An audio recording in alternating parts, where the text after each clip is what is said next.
Ya udah, gimana kalau kita mogok gitu kan? Saya bilang. Wah, langsung disambut. Emang berani? Ya berani lah. Ya udah, kalau berani setuju saya mogok. Kita mogok aja gitu kan. Cuman ya waktu itu Pak Archandra bilangnya, wah ini kalau beda ini katanya kan. Kalau itu kan personal, kalau ini tugas negara ini katanya. Ada yang menarik terjadi di Sena sekarang ini. Apa tuh Pak? Jadi gini, ada satu proyek penting di KBR namanya tuh Jargas Pak Aris. Jaringan gas rumah tangga ya. Jargas biasanya kita sebutnya. Di Jargas project ini banyak sekali variabel dan perubahannya cepat. Oke. Hari ini A, besok B, besok mungkin kembali ke A, besok lagi ke C. Jadi perubahan cepat. Yes. Terus teman-teman Sena di tim Jargas tuh mengenalkan ke kita konsep agile. Oh, nice. Gitu kan, konsep agile gitu kan. Jadi kita sudah di educate nih sama teman-teman Sena supaya kita sama-sama merubah cara kita menghandle project ini gitu. Teman Sena di tim Jargas tuh mengenalkan ke kita konsep agile.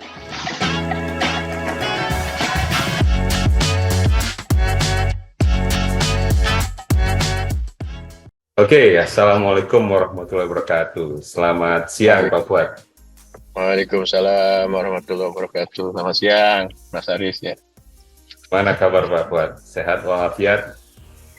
Baik. Alhamdulillah sehat. Mas Aris sehat juga kan ya di sana?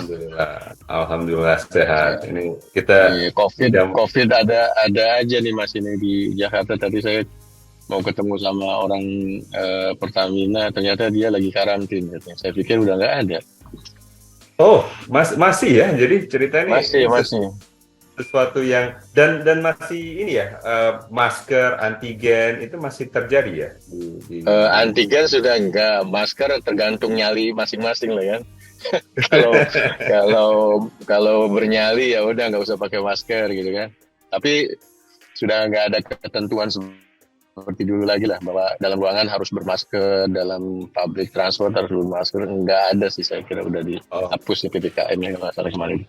Ada. Oke, gini Pak Fuad, ini podcast yang kita lakukan ini santai-santai aja nih Pak Fuad.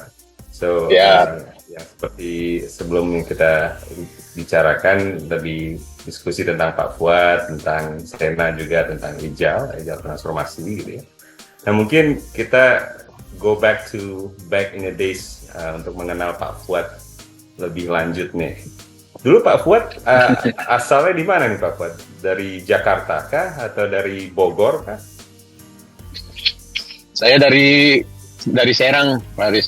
Jadi asli dari Serang, orang tua dua-duanya dari Serang. Serang tuh Banten, di provinsi sendiri Banten namanya.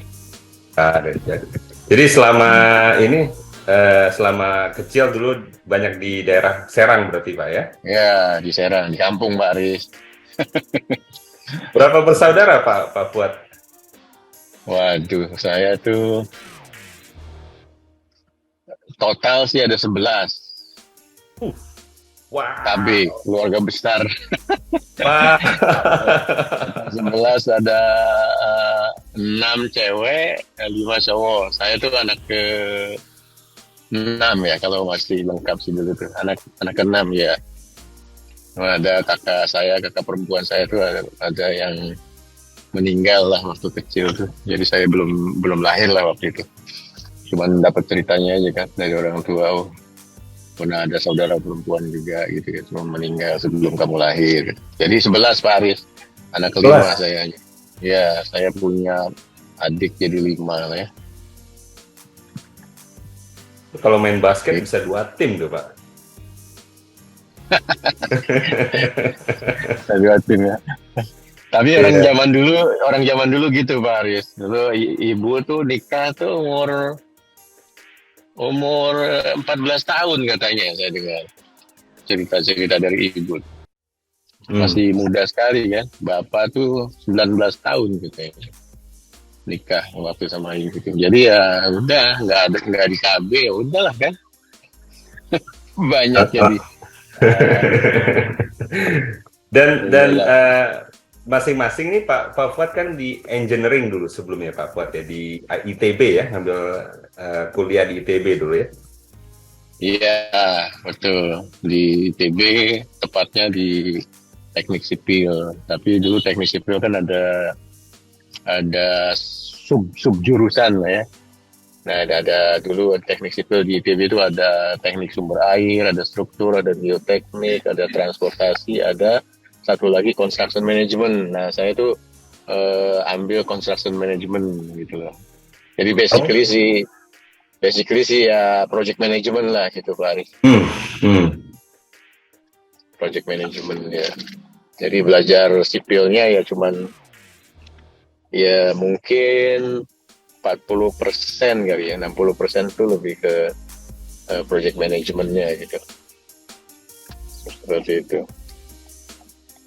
Dan itu terinspire untuk join engineering program gitu Pak. Itu dari sibling kah, dari bapak atau dari ini Pak, keluarga gitu? Atau dari sendiri aja nih tertarik dengan engineering? Justru keluarga tuh nggak ada Pak Aris ya yang ke engineering itu cuma saya dari 11 atau ya yang 10 orang itu yang ada tuh ya cuma saya yang di engineering. Nggak tahu juga ya, mungkin karena dulu saya termasuk seneng matematika fisika kali ya. Matematika fisika. Jadi ya kan kalau seneng dua pelajaran itu katanya ya kalau kuliah ya pasti ke teknik juga kan gitu. Meskipun sebetulnya saya punya interest lain which is all about people gitu ya. Interacting with people, managing people itu dari dulu sih memang punya ketertarikan di situ gitu. Gitu Pak Aris. Jadi nggak ada dari sibling sih. Jadi itu memang bener keinginan sendiri lah dulu tuh. Pure dari ini ya? Iya sendiri. Tapi sibling yang lain ada yang mengikuti footstep Pak Fuad juga nih yang masuk engineering ataupun teknik lah in general. Nggak ada. Nggak ada, cuma saya aja. Nggak ada. Cuma yang lain ada yang di akuntansi, ada yang di hukum gitu ya. Ada yang di politik, tapi saya sendiri yang ke engineering sih. Bisa dielaborasi sedikit Pak tentang yang tadi human ini ya, ketertarikan ke human interaction ataupun memanage team or even membuilding team ya. Itu apa di daerah mana tuh? Di area apa? Area mana Pak buat yang ketertarikan itu ataupun jadi passion jadinya? Mungkin sedikit banyak bapak saya itu dulu di daerah tuh ya termasuk yang boleh dibilang inilah ya tokoh masyarakat gitu maksudnya kan tokoh masyarakat. Jadi sering di rumah tuh banyak tamu dari macam-macam background gitu ya. Ada politisi, ada petani, ada pedagang, ada militer gitu, polisi gitu. Sering jadi tempat ngumpul gitu, tempat untuk minta nasihat gitu, tokoh masyarakat lah gitu. Terus kalau di masyarakat tuh bapak tuh ya tokoh penggerak lah kalau ada pembangunan apa segala macam gitu. Nah saya waktu masih kecil ya kan merhatiin lah ya, merhatiin oh iya ya senang juga gitu ya kayak gitu urusan sama orang gitu. Mungkin ya itu tumbuh interest tuh mulai dari situ kali ya mungkin, atau ada juga DNA-nya mungkin dari bapak mungkin ada juga kali. Jadi dulu tuh Mas Aris dari mulai SD karena juga fortunately saya tuh selalu yang paling tua Pak Aris. Jadi saya dulu tuh sekolah tuh telat. Jadi yang lain tuh kelas 1 SD tuh 6 tahun gitu ya paling telat tahun gitu ya. Kalau saya dulu hampir jalan 9 tahun baru masuk kelas 1 SD. Oh, Jadi iya, jadi di kelas tuh selalu paling tua gitu kan. ya Yang ya. lain belum bisa baca gitu, saya udah bisa baca gitu kan. Nah, jadi dari dulu tuh selalu jadi ketua kelas. Waktu SMP jadi ketua OSIS, waktu SMA jadi wakil ketua OSIS gitu kan. Terus di kuliahan juga jadi ketua angkatan, kayak gitu gitulah jadi itu kan. Jadi dari dulu tuh ya, seperti itu gitu. Jadi ya udah terasah lah ya, Tersalurkan jadi Pak ya. tersalurkan. boleh dibilang, boleh bilang tersalurkan. Dan memang ya itulah maksudnya, benchmarknya saya tuh dulu tuh ya bapak lah ya, gitu. Seneng gitu kalau bisa mimpin atau mempengaruhi orang gitu. Saya perhatikan dari sejak kecil ya gitu sih. Itu Pak Aris. Nah, untuk sebagai dari pengalaman Pak Fuad ya dari kecil sampai pengalaman sekarang ya, beberapa key yang bagus gitu untuk sebagai seorang leader ataupun ya pemimpin atau yang bisa berkomunikasi dengan baik gitu ya. Itu apa saja tuh Pak Fuad yang Pak Fuad ini kan? Kalau bisa dikasih kayak tips dan triksnya, let's say tiga human nature yang perlu dipelajari sama rekan-rekan ataupun yang ini. Apa tuh kira-kira Pak Fuad? Dari pengalaman Pak Fuad nih ya.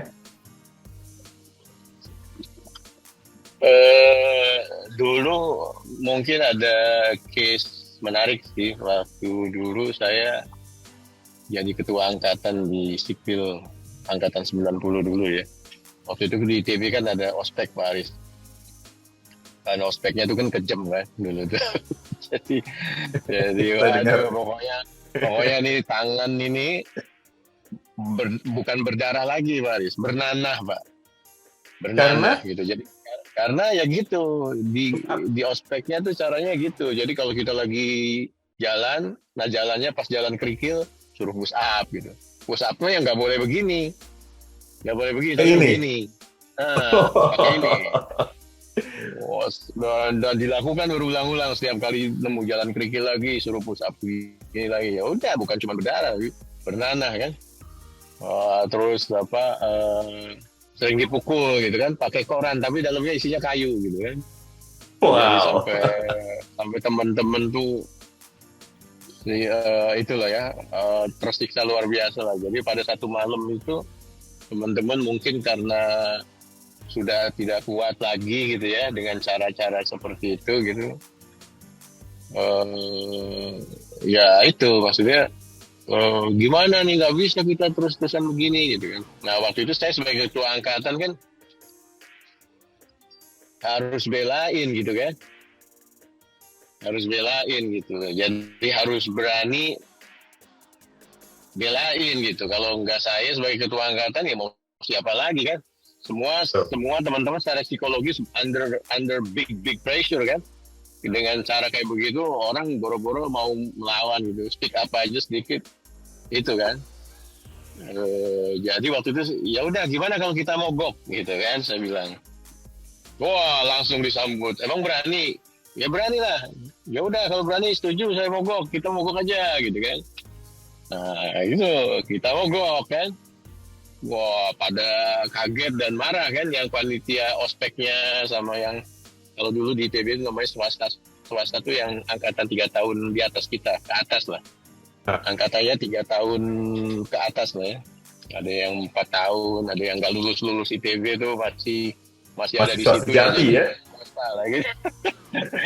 Itu biasanya yang kejam-kejam tuh justru yang itu ya, swasta itu gitu kan. Kenapa mau kok gini? Ya, saya bilang barbar, ngapain? Apa benefitnya gitu buat kita gitu? Apa dengan cara-cara kayak begini kita lebih pintar gitu kan? Gitulah. Pokoknya speak up lah intinya gitu ya. Saya bilang kalau mau diteruskan, saya bilang ubah Tidak boleh lagi ada orang-orang yang tersakiti seperti sekarang gitu kan. Nggak boleh barbar lagi seperti itu. Kita akan lanjutkan. Sekarang juga kita lanjutkan. Tapi kalau nggak dirubah sampai kapanpun kita nggak akan lanjutin gitu kan. Jadi maksudnya ya sebagai ketua angkatan ya saya merasa ya saya harus tegas begitu gitu kan.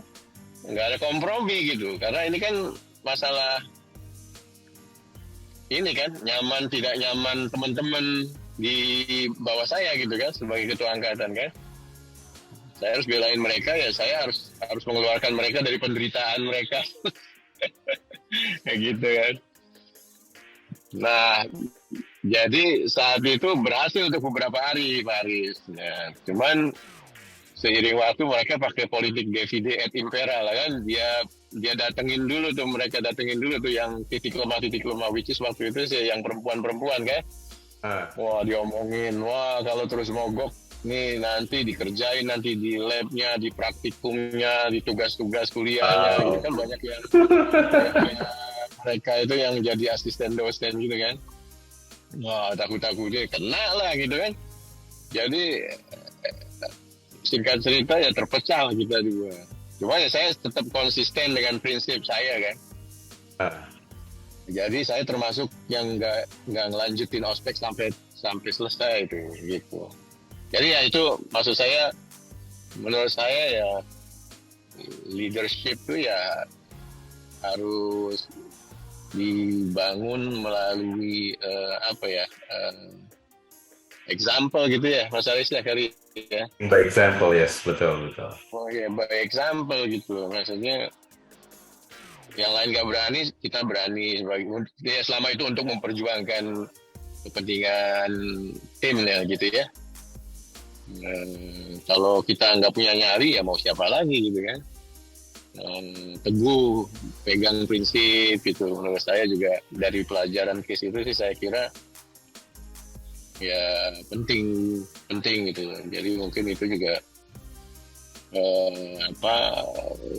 leader itu ya harus punya karakter teguh, memegang apa yang dia yakini benar gitu kan sebenarnya. Betul. Dan itu ada resikonya tuh Pak ya kan, maksudnya itu juga sebagai leader sesuatu yang ya kan? Risk taker, betul. Risk taker. Iya, jadi saya gara-gara nggak ikut lanjut itu saya merasa dikucilkan lah, terus tidak dilibatkan dalam kegiatan-kegiatan kemahasiswaan yang melibatkan himpunan gitu kan ya.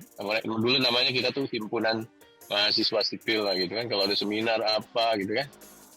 But that's fine. Itu maksudnya ya itu mungkin konsekuensinya yang harus saya tanggung gitu kan. Sebagai akibat saya menjalankan atau mempertahankan prinsip saya gitu.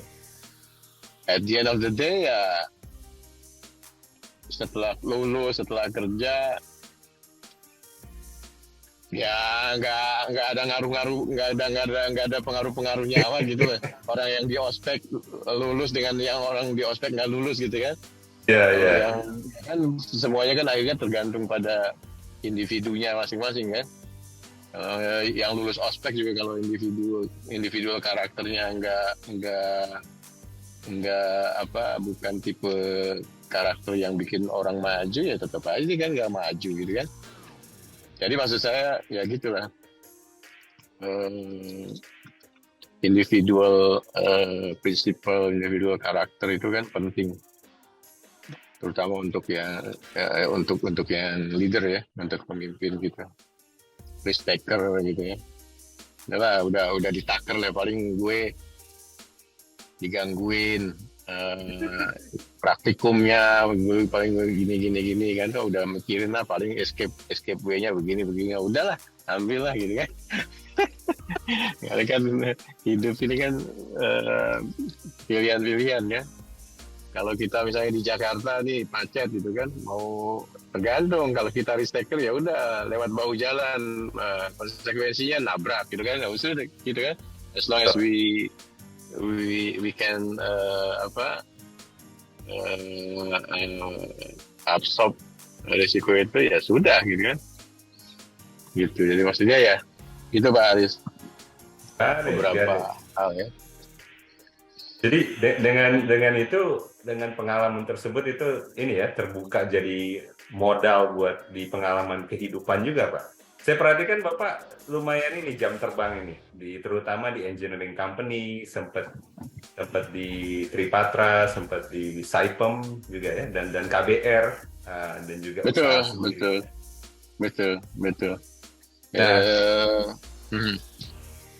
kalau waktu di ini Pak, waktu kita coba the young and fresh graduate dari Pak Fuad nih, waktu baru lulus gitu. Waktu pertama lulus itu langsung ke salah satu company yang ini atau Bapak? Saya dulu pertama lulus itu ke Tripatra ya. Pindah waktu itu dapat tempat barunya di Bukaka waktu itu. Nah, ketemu bos namanya Pak Urianto itu, beliau exploring people, termasuk leader yang exploring people gitu. Jadi dia explore sampai batas maksimumnya, tapi terus dia kawal gitu. Kalau gimana sulitnya, nah, sambil diajarin gitu loh, maksudnya nggak dilepas, nggak di paham kan ya Pak Aris Ya, ya, maksudnya ya, betul. gitu loh. Diayomi ya Pak Nah, ya, istilahnya ya, apa ya? Diayomi iya ya. gitu loh. Jadi wah saya seneng Rangkul. gitu ya. Jadi pernah saya waktu itu project geothermal Chevron di Gunung Salak waktu itu, saya di explore lah. Wah, besok harus bikin ini laporan gitu kan. Ini baru besok saya sampaikan, kamu gimana caranya harus selesai malam ini gitu kan. Jadi waktu itu kerjaan itu saya pikir mungkin 4 hari 5 hari baru selesai, tapi harus diselesaikan dalam 1 malam gitu ya. Oh udah gitu kan, di explore ya, merasa ditantang gitu ya, sampai saya begadang nginep di atas gunung gitu ya, karena kan camp project office-nya kan di atas kan Pak Arif, sementara camp kita kan di bawah ya. Jadi saya malam-malam nyetir habis sholat isya tuh, nyetir ke atas gunung gitu, Gunung Salak gitu, dingin. Jadi kantornya tuh kantor cuman itu aja Pak Arif, cuman kontainer gitu, kontainer dibikin kantor, nggak ada ranjang, nggak ada selimut, nggak ada apa kan. Jadi saya tidur di atas kardus-kardus TV, bekas TV kulkas gitu lah guys. Selimutnya juga pakai kardus-kardus gitu kan. Ya, alhamdulillah selesai dan diapresiasi waktu itu. Dulu tuh ada namanya Lido Resort di Sukabumi, dulu mewah, paling mewah Pak Haris. Saya tuh sebagai fresh graduate dalam mimpi lah kalau bisa nginep di situ kan, karena rate-nya mahal kan. Nah, langsung begitu selesai, udah Fuad kamu boleh istirahat 2 malam katanya. Saya udah siapin kamar buat kamu di Lido katanya gitu. Wow. Gitu kan. Jadi wah itu berkesan saya tuh.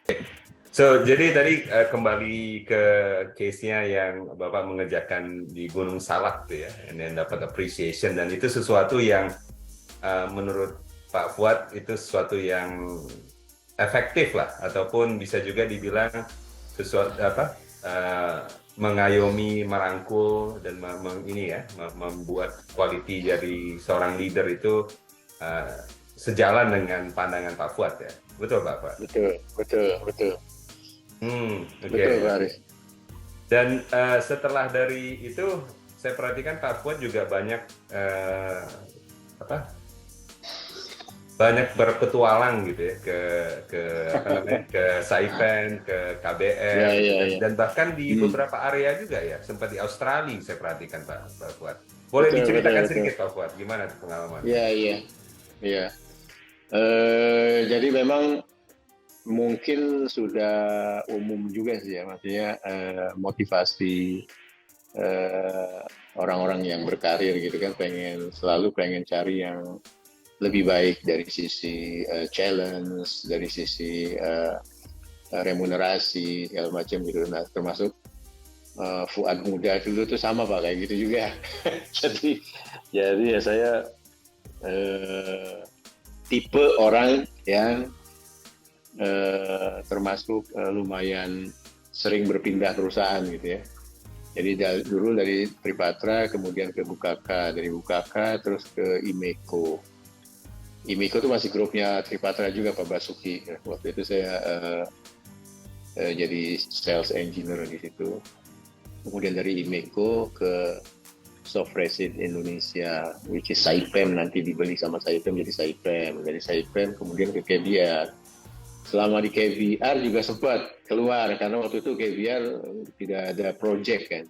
Jadi saya praktis 1 tahun setengah kalau nggak salah. Praktis nggak terlibat di project karena nggak ada project gitu kan. Jadi saya bilang udahlah, kebetulan ada tawaran ke Brunei. Ke Brunei, Oh, jadi saya wow. saya jadi ke Brunei gitu. Ke Brunei sempet setahun, digoda lagi, jadi suruh balik lagi ke KBR. Jadi ya saya balik lagi ke KBR gitu kan. KBR sempat sudah 8 tahun atau 9 tahun ya, 9 tahun. Sudah sempat 9 tahun dengan KBR, ada tawaran ke Chiyoda Qatar kalau nggak salah. Hmm. Sudah confirm gitu mau ke Chiyoda Qatar, tapi waktu itu ditahan sama KBR, nggak boleh pergi. Terus mereka nanya apa motivasi kamu keluar. Saya bilang saya pengen ngerasain working overseas gitu ya. Nah, Kalau kayak gitu ya sudah, kita juga punya opportunity nih buat kamu untuk working overseas gitu kan. Ya udah, kamu mau nggak ke Australia gitu ya. Saya bilang boleh, cuman saya bilang family status ya, karena saya memang working overseas itu nggak mau saya sendiri gitu kan. Keluarga juga harus saya bawa gitu, anak-anak juga harus saya bawa. Berarti ya kamu harus nanggung family status lah, termasuk juga allowance untuk sekolah anak-anak segala macam, dan mau waktu itu KBR gitu kan. Ya sudah, jadi saya ambil opportunity itu. Sempat 1,5 tahun saya di Perth ya, di Australia, Western Australia ya. Ngerjain project yang menurut saya juga very very challenging, Gorgon LNG project di Gorgon Island gitu ya.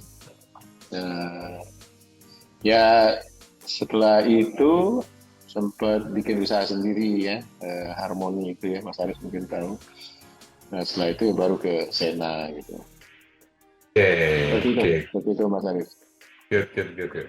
Nah, kalau misalnya dalam, selain progres dari karir gitu ya Pak ya, dari beberapa key takeaways kalau kita refleksikan gitu pengalaman Pak buat di KBR, di apa namanya, di Saipem, di perusahaan lokal gitu ya, apa key takeaways yang mungkin bisa dijadikan reflection lesson learn yang bisa di avoid, or even sesuatu yang dipertajam bagi teman-teman yang mendengarkan ataupun teman-teman di Sena di sini yang bisa dijadikan pedoman lah gitu. Oh, itu good experience tuh dari Iya, pengalaman iya. tersebut. Apa tuh kira-kira Pak Buat? Ada beberapa pengalaman yang masih saya ingat sih sampai hari ini gitu ya. Jadi pernah waktu dulu pengalaman saya tuh di Imeco gitu ya. Imeco tuh jadi saya tuh waktu itu jadi project engineer, tapi kemudian karena projectnya sudah selesai, saya di challenge mau nggak jadi sales engineer gitu, ya kan? Nah, ya sudah saya ambil. Saya nggak sama sekali nggak punya pengalaman gitu ya, jadi sales engineer gitu, nggak ngerti sama sekali gimana caranya segala macam gitu. Jadi waktu itu awal-awal tuh memang struggling saya 1 bulan pertama itu kan. Dan somehow ada salah satu kolega lah yang mungkin pada dasarnya nggak begitu suka gitu kan. Nah, dia di forum orang banyak itu, saya anggap memandang rendah gitu ya, memandang rendah saya, bahasanya itu meremehkan, Underestimate lah ya. ya underestimate. Saya tuh dulu pernah dikasih tahu lah sama salah satu guru lah ya, guru di sekolah gitu. Kamu tuh harus seperti bola kasti gitu. Bola Makin kasti. iya, makin di banting, dia makin tinggi memantul gitu. Wow, that's a Gitu good one. kan. Ya, Ya, ya. ya itu saya ingat itu. Jadi kamu makin diremehkan, makin di underestimate, motivasi semangat kamu tuh makin berlipat-lipat untuk membuktikan bahwa mereka salah gitu, Betul, betul. gitu kan. Nah, jadi ya udah, jadi waktu itu punya motivasi seperti itu, 3 bulan kemudian saya berhasil pecah telur gitu Pak Aris. 3 bulan persis, 3 bulan setelah itu saya dapetin satu project yang lumayan besar waktu itu ya. Pokoknya kita dapat fuel gas conditioning skip di Mutiara Sembera Paiko Indonesia gitu kan. Tanpa dibantu sama siapapun di situ gitu kan. Saya sendirilah, mulai dari pendekatan ke klien, pendekatan ke vendor, prinsipal segala macam gitu kan, sendiri ngedevelop harga gitu kan. Karena kan saya masih anak percobaan lah istilahnya gitu kan. Jadi belum perlu di apa sih istilahnya di apa ya, bantu secara khusus gitu, belum lah. Ya udah suruh belajar dulu lah gitu, suruh belajar aja gitu kan, gitu kan. Gitu kan. Nah, cuman ya waktu itu karena di underestimate begitu ya, malah saya semangatnya makin berkobar-kobar. Itu salah satu uh, kejadian yang masih saya ingat sampai sampai sekarang gitu. Kemudian juga dulu pernah juga gitu kan, saya diajarin juga gitu, ada yang ngajarin juga. Kalau bos kamu datang jam 7, kamu harus datang setengah 7 gitu. Kalau bos kamu pulang jam 5, ya kamu pulang jam setengah 6 gitu ya. Kalau Oh, bos kamu kalau bos kamu mintanya 2, kasih 3 gitu. Jadi maksudnya keywordnya ya itu, always exceed expectation gitu ya, exceed the expectation gitu. Maksudnya kita berusaha selalu untuk memberikan lebih dari apa yang diharapkan oleh bos kita gitu kan. Itu juga mungkin yang saya ingat sih ya, salah satu hal yang saya coba untuk pegang teguh itu gitu ya.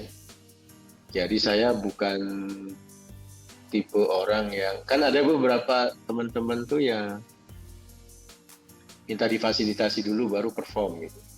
Kalau saya kan termasuk orang-orang yang perform dulu baru nuntut hak gitu ya istilahnya kan. Dulu waktu di Sofresit kejadian itu gitu. Jadi waktu itu saya dari perusahaan lokal swasta gitu ya, gaji sekian gitu. Begitu masuk ke situ tawarin waktu ditanya sama orang HRD-nya, kamu mintanya berapa? Ya saya bilang 30% lah dari yang saya dapat sekarang gitu kan, which is pretty normal lah waktu itu kan. Jadi standar normnya orang-orang gitu kan, kalau pindah perusahaannya minimal 30% gitu kan. Nah itu normal, diketawain sama dia gitu kan. Wah ini nggak gaul, akhirnya saya dikasih mungkin hampir 5 kali lipat lah dari ekspektasi saya gitu kan. wow. Ya, tapi begitu masuk ternyata yang menurut saya sudah luar biasa, sudah wow itu masih jauh di bawah teman-teman yang lain dengan fungsi yang sama dengan saya. Waktu itu saya project engineer kan, ya kan. Cuman waktu itu saya nggak langsung sama bos saya, waktu itu orang Prancis tuh, nggak langsung minta disamain gitu. Saya bilang dalam hati, ya sudah saya perform dulu, saya buktikan dulu bahwa saya bagus gitu ya. Nah setelah itu kejadian, baru setelah itu saya ngadep, bos saya bilang, kayaknya saya baru tahu dengan posisi yang sama nih saya paling kecil sendiri nih gitu kan. Gitu. Terus bos saya waktu itu kan kaget gitu, pura-pura kaget, nggak tahu juga saya. Dia bilang, masa katanya, coba saya lihat dulu. Dia buka kopean gitu kan, orang Prancis. Oh iya, kamu saya tahu. jauh sekali ya di bawah teman-teman kamu yang project engineer juga gitu. Oh ya udah, mulai akhir bulan ini kamu sudah dapat gaji yang baru sama dengan project engineer yang lain gitu ya gitu. Wah, which is waktu itu about 3 kali lipatnya gitu kan. Wow, wow. Tiga kali lipatnya dari apa yang saya dapat sebelumnya gitu. Nah maksud saya ya gitu, maksudnya pengalaman saya ngajarin berkali-kali ya bahwa kalau kita perform bagus gitu ya, dan bos kita bagus baik gitu ya, insya Allah gitu lah. Kecuali kalau kita ketemu bosnya yang nggak ini ya, seperform apapun nggak pernah diapresiasi, kan ada juga kan tiba-tiba ya itu tiba mengeksploitasi sebenarnya dengan semena-mena itu lah, mungkin dia selalu lupa untuk mengapresiasi. Kayak gitu sih, Pak Arif, beberapa hal ya. Itu menarik tuh Pak. Ingat. Yang poin terakhir tadi itu Pak. Jadi saya juga terkadang tuh sering dilema tuh Pak. Kadang-kadang dengan itu. Waktu mengoverseeing beberapa team member gitu. Dan masing-masing itu berbeda-beda. Ada yang mereka menunggu gitu ya. Ataupun mereka perform dulu, and then harapannya secara sengaja atau tidak sengaja dipromosikan gitu ya, ataupun di compensate lah gitu. Ada yang mereka merasa ini hak gua nih, setiap tahun kayak setiap certain event kayak gue mesti mesti di compensate gitu. Dan itu bisa saya lihat tuh ada, apalagi zaman sekarang tuh ataupun recently lah ya, dengannya anak-anak milenial itu ada stereotip yang merasa gue mesti untuk memotivasi gue tuh gue mesti di give terus gitu lah. Nah gimana menurut Pak Fuad, pandangan Pak Fuad di situ? Jadi membalancing antara kita tidak mengeksploit, tapi at the same time kan juga ada reality check kadang-kadang, artinya gitu ya. Misalnya sebagai perusahaan kan ada certain limitation lah gitu. Kalau satu orang dipromosikan atau dikompensate sama dan segala. Kalau case-nya sebelumnya Pak Fuad mungkin agak berbeda lah, artinya secara tidak langsung itu unfair lah gitu. Tapi kalau misalnya yang ini menurut Pak Fuad gimana tuh pandangan Pak Fuad balancing gitu ya? Ya saya kira balancingnya mungkin ini Mas Aris, menurut saya ya, bikin rule yang clear aja di awal gitu ya kan. Jadi misalnya bos, kriteria sukses saya apa gitu kan, dan kalau saya sukses rewardnya apa gitu misalnya. Jadi maksudnya transparent sejak awal gitu ya. Dan menurut saya kalau saya jadi bosnya juga, meskipun sambil senyum-senyum ya bisa memahami juga gitu, bisa mengerti gitu ya. Dan itu juga menurut saya cara yang tidak jelek juga gitu ya, untuk menemukan cara memotivasi anak buah gitu ya, supaya dia termotivasi untuk perform gitu kan, terus motivasi untuk terus improve himself gitu kan, herself gitu ya. Ya saya kira ya salah satu caranya ya mencoba agree dari awal dan lebih gentle menurut saya gitu ya. Kalau saya sukses memenuhi kriteria itu, apa reward saya gitu kan. Ya tapi mungkin kan di budaya kita rasanya agak kesulitan mungkin ya, orang-orang kalau beda dengan kalau di Barat atau di Amerika gitu, mungkin mereka terbiasa ya udah, emang that's something yang take and give-nya clear gitu ya dari awal gitu. Saya kira lebih fair seperti itu sih ya, menurut saya ya, nggak tahu kalau menurut Mas Aris. Jadi ukurannya dari awal jelas gitu. Sukses itu menurut bos kita apa gitu kan. Jadi kita punya peta, punya kompas gitu. Oh, kalau sukses menurut bos saya itu begitu ya. Jadi saya harus ke sana tuh clear gitu ya, jelas gitu ya. Ya kan, misalnya kalau di engineer, apa kriteria sukses saya? Oh ya, kalau kamu bisa nyelesain data sheet itu misalnya dari 40 jam cuma 20 jam aja, nah itu sukses kamu misalnya kan. Nah, kalau misalkan udah sukses ya diingetin lah kan, bos saya udah 20 hour doang nih instead of 40 hours gitu ya. Ya, accomplish lah ya, itu ya udah tercapai. Ya, gitu, pencapaian gitu kan. Saya kira itu penting juga, menarik juga untuk dibangun ya, culture seperti itu ya, daripada diam-diaman gitu ya. Ngomong-ngomong di belakang gile gitu. Kalau saya waktu dulu di satu perusahaan kan ada juga kan kes-kes gile, gue juga udah merasa jungkir balik, pulang apa datang nggak lihat matahari, pulang nggak lihat matahari gitu ya. Dari gelap ke gelap ini nggak ada apresiasi, tapi beraninya di belakang doang ngomongnya gitu kan. Banyak juga kan seperti itu kan. Gitu. Atau karena like dislike, dia si bosnya bisa ngasih reward tanpa alasan yang clear gitu ya. Itu kan something yang menurut saya dua-duanya nggak fair lah gitu ya. Jadi menurut saya ya yang fair ya itulah seperti itu sih menurut saya. Transparan dari awal gitu. I agree Pak, I agree. Konteksnya bahkan sometimes dari experience saya itu, saya sempat juga mendescribekan prosesnya gitu. Artinya my proposal kan if other stakeholder yang involved, misalnya human capital gitu ya, might not be accepted immediately gitu. Might not be ini, gue mau promosin ABCD gitu. Sometimes I have to memperjuangkannya lebih gitu, biar make sure they're being compensated dengan baik, dan di satu sisi gitu, memanage ekspektasi dari kedua sisi nih, dari stakeholder yang lain seperti human capital gitu ya, and then stakeholder yang dalam arti tim member ini sendiri gitu ya. Look, I'll do the best that I can, and then this is what I have done gitu ya. Tapi at the same time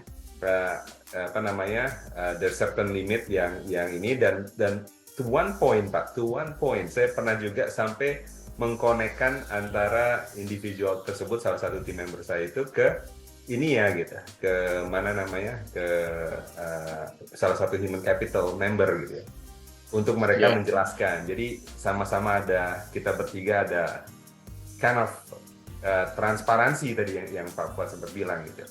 Gimana biar kita sama-sama inilah, sama-sama look, there's nothing to hide here gitu ya. Konteksnya we're not trying to take advantage of one or the other gitu. Ini limitasi kita sebagai organisasi gitu ya. But at the same time ada certain expectation. Kalau ada solusi in the middle, great gitu ya. Kalau nggak ada ya mungkin nggak win-win situasi jadinya gitu. So betul, agree Pak. Kalau masalah transparansi itu sangat it's practical untuk diterapkan lah, bisa dibilang ya Pak. Nah, sekarang kita coba ke topik Sena nih Pak, briefly nih. Apa yang menginikan Pak Fuad untuk join Sena nih Pak? Karena understanding saya Pak Fuad sempat mengeksplorasi entrepreneurship nih, bisnis sendiri di bidang engineering gitu. What's inspire inspire Pak Fuad untuk join Sena di sini? Saya masih ingat sih conversation saya sama Pak Archandra waktu malam-malam itu ya. Saya sudah sampaikan ke beliau gitu. Oke, terima kasih Pak, saya bilang, atas kesempatan dan tawarannya gitu. Cuman unfortunately saya saat ini lagi sibuk nih. Kebetulan saya bikin usaha sendiri gitu. Cuman ya waktu itu Pak Archandra bilangnya,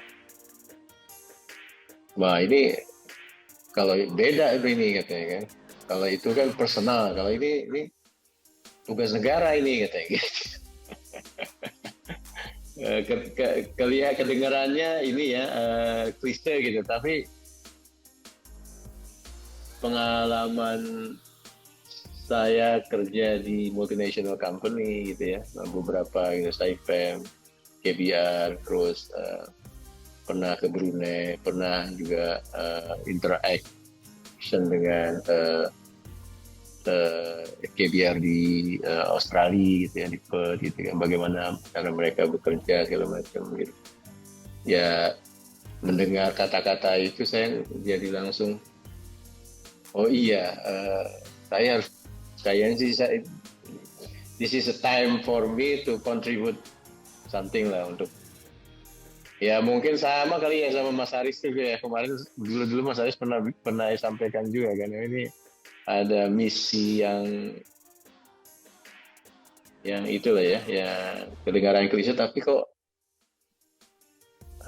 penting gitu loh ya penting gitu ya buat kita gitu loh maksudnya sebagai manusia lah kan orang kan butuh something ya butuh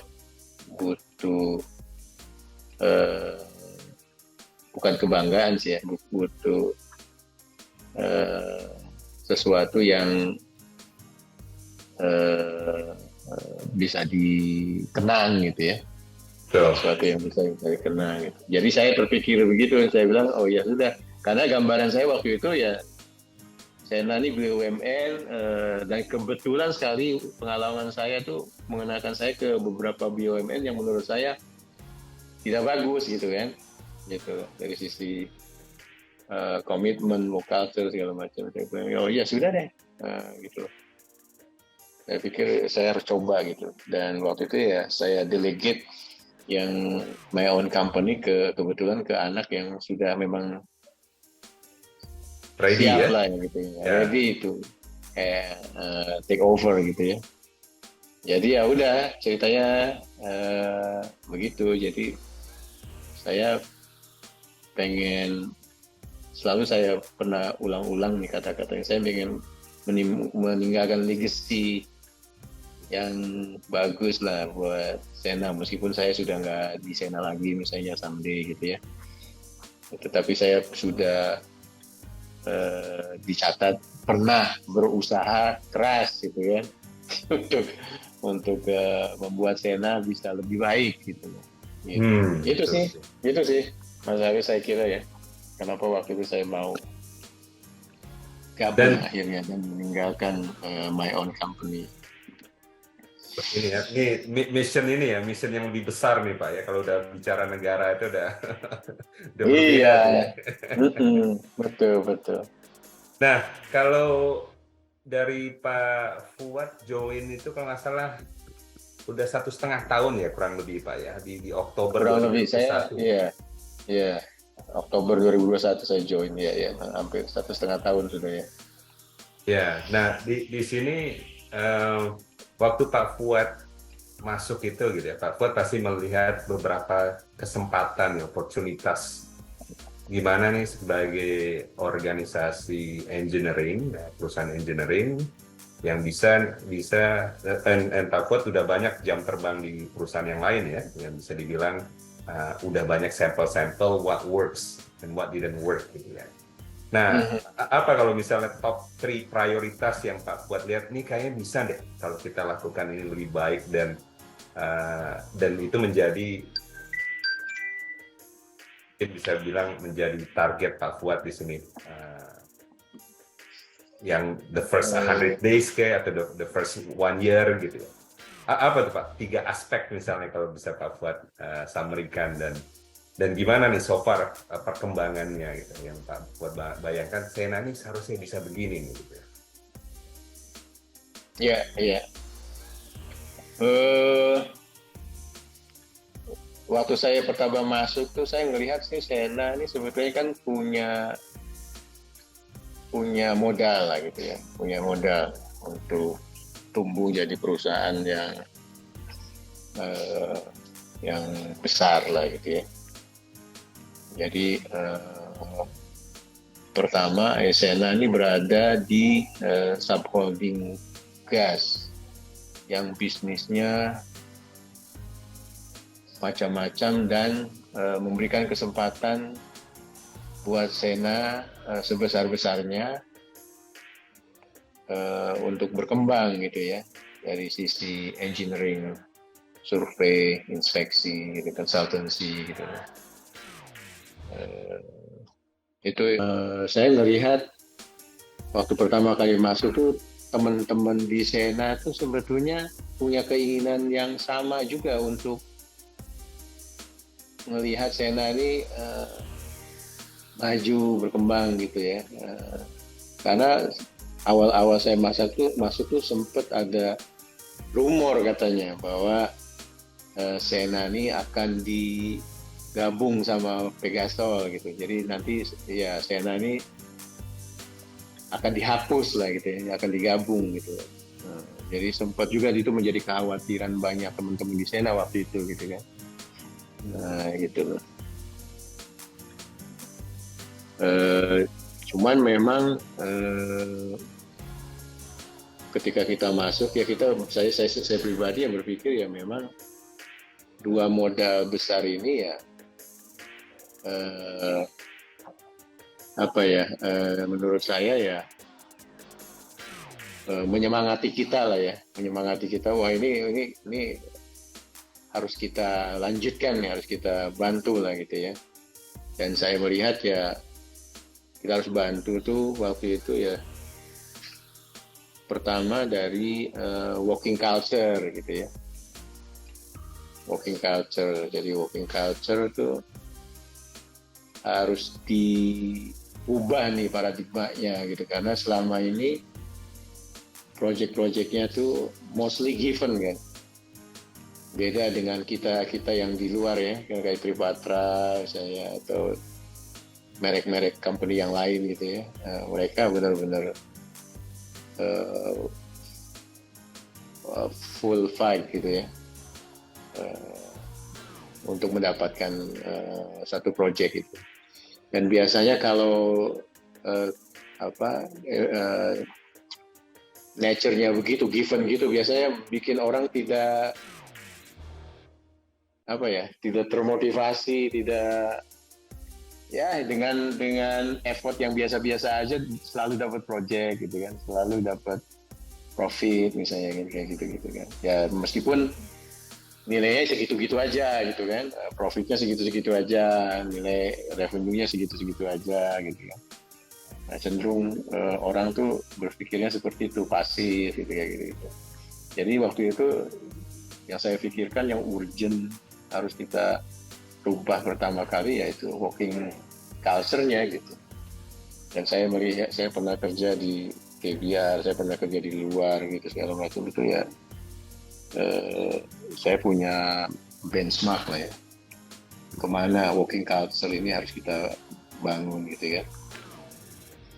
Gitu. Kemudian yang kedua waktu itu yang saya pikirkan ya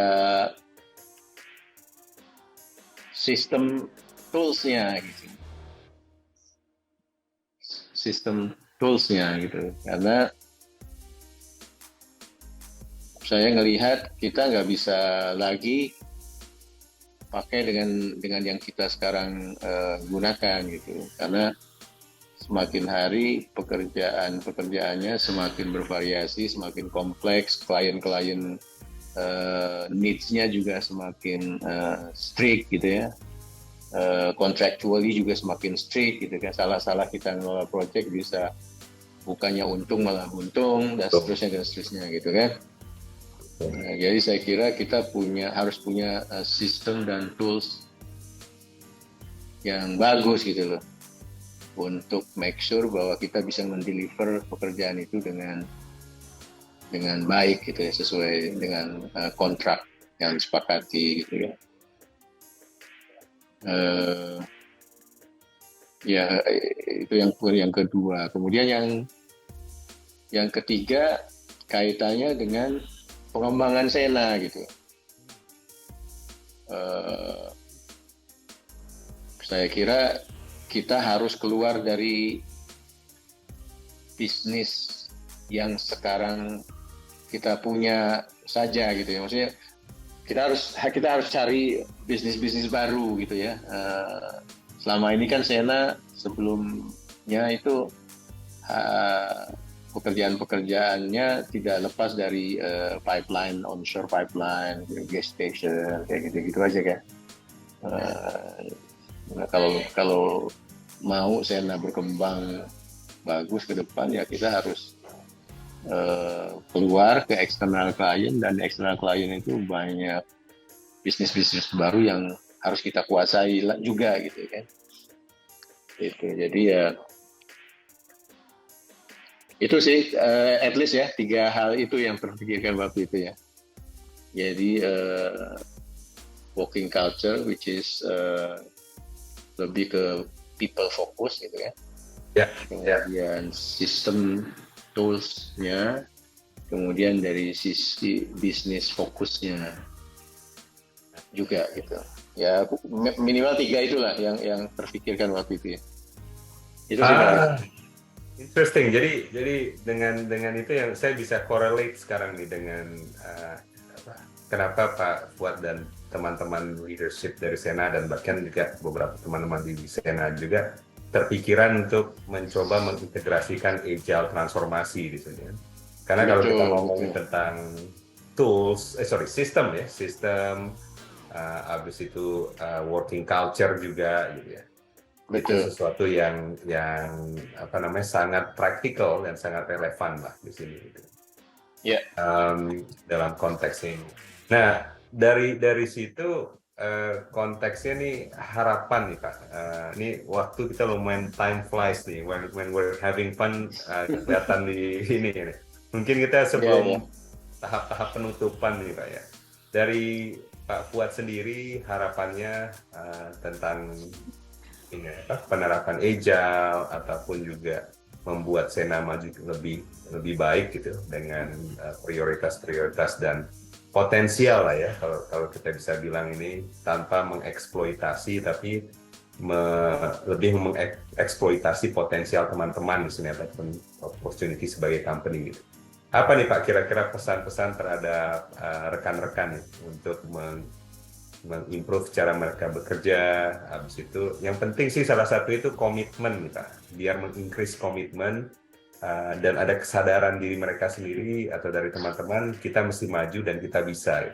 What do you think Pak Fuad? Ya saya seperti yang pernah saya sampaikan beberapa kali juga Mas Aris. Jadi agile transformation ini kan the new way of how we are working gitu ya. Cara baru bagaimana kita bekerja. Sebenarnya bukan baru juga sebetulnya ya, maksudnya tapi buat kita di Sena ini mungkin sesuatu yang baru gitu ya, yang baru.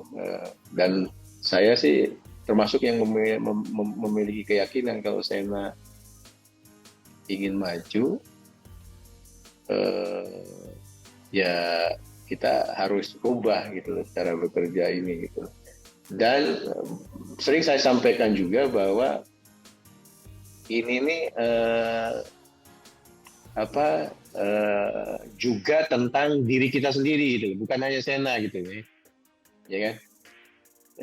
Dengan kita terlatih atau terbiasa atau memiliki culture cara kita bekerja yang baru ini, automatically nilai kita juga bertambah gitu kan. Kita jadi lebih efisien, kita jadi lebih transparan, gitu kan. Kita jadi lebih sistematis dan seterusnya gitu ya. Nilai-nilai itu kan kemudian mengupgrade diri kita sendiri sebetulnya gitu. Jadi fokusnya tidak hanya ke Sena, tapi juga fokusnya harus juga ke peningkatan kualitas individual yang saat ini bekerja di Sena gitu. Jadi mudah-mudahan dengan perspektif itu keinginan kita untuk merubah culture kita bekerja itu ya semakin kuat gitu ya.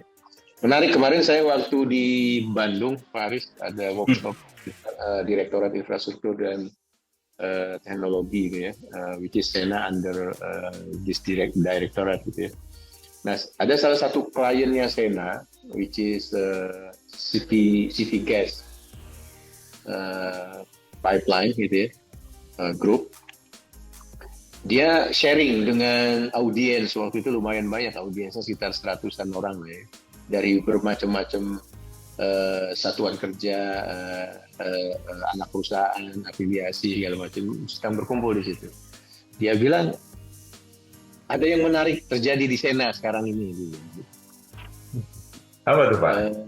Jadi gini, ada satu proyek penting di KBR namanya tuh Jargas Pak Aris.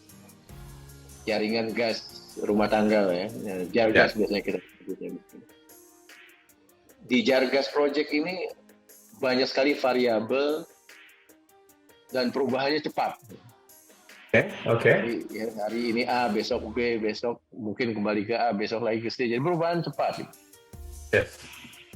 Terus teman-teman Sena di tim Jargas itu mengenalkan ke kita konsep agile. Oh, nice. Gitu kan, konsep agile gitu kan. Jadi kita sudah di educate nih sama teman-teman Sena supaya kita sama-sama merubah cara kita menghandle project ini gitu, which is ya dengan Scrum-nya lah, dengan gini gitu kan, dengan jadi saya senang dengarnya Mas Aris. Saya senang, jadi tanpa saya tahu ternyata ada orang lain yang menceritakan bahwa teman-teman Sena diam-diam gitu ya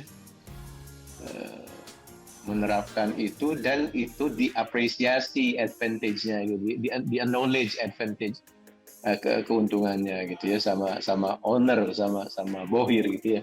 Ya. Nah, saya kira ini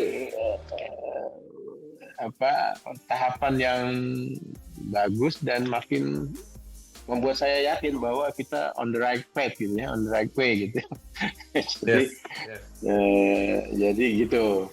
Saya rasa kalau ada teman-teman yang masih ragu segala macam, itu just a matter of mungkin dia belum tahu dengan benar apa itu agile transformation gitu. Apa benefitnya, bagaimana caranya. Mungkin dia perlu meluangkan waktu sedikit untuk mencari tahu sebetulnya apa gitu ya, agile transformation, dan mungkin dia juga perlu mencari tahu success story yang saya yakin mungkin ada di beberapa section di teman-teman Sena ya, dari beberapa divisi yang kita miliki gitu ya. Itu sih Mas Aris, menurut saya. Itu good to hear Pak. Itu I think mungkin saya nggak terekspos dengan cerita di luar ya Pak. Maksudnya cerita dengan end customer. Ya itu baru saya dapatkan juga hari Jumat kemarin Pak Aris. Wow. Jadi saya juga surprise dan happy lah ya dengarnya. Soalnya saya terekspos dengan yang teman-teman internal. Nah, yang menurut saya progresnya lumayan. Gitu. Artinya gini. Ini kan juga bisa dari lihat, nggak cuma dari yang ngajarkan, tapi lihat dari sekelilingnya. Gitu. Jadi dari beberapa squad yang sudah ada sekarang ini, ada yang menerapkan dan efektif dan they take it to the next level gitu ya. Yang menurut saya bisa menjadi contoh, hey bisa kok di Sena dan ini loh buktinya. Ini bukan sesuatu yang diawang-awang gitu. Sesuatu yang praktikal dan kita mencoba mengeksplor ini dan mudah-mudahan bisa membantu menavigasi dalam situasi yang banyak perubahan tadi contohnya gitu Pak ya. Betul. Yeah, good. That is a good news Pak Dini. I think hopefully we can hear more good news along the way. Dan ini salah satu media channel lah untuk men-sharing beberapa cerita ini. Dan ini masukan juga dari yang saya tangkap kemarin itu dari Pak Hairul. Pak, kalau tentang podcast might be valuable Pak buat kita untuk dengarkan. Hopefully this is something that can be didengar teman-teman at their convenience gitu ya. Dan semoga juga mereka terekspos, hey ada loh contohnya dan ini contohnya gitu ya, dan ada bukti nyatanya juga. Gitu.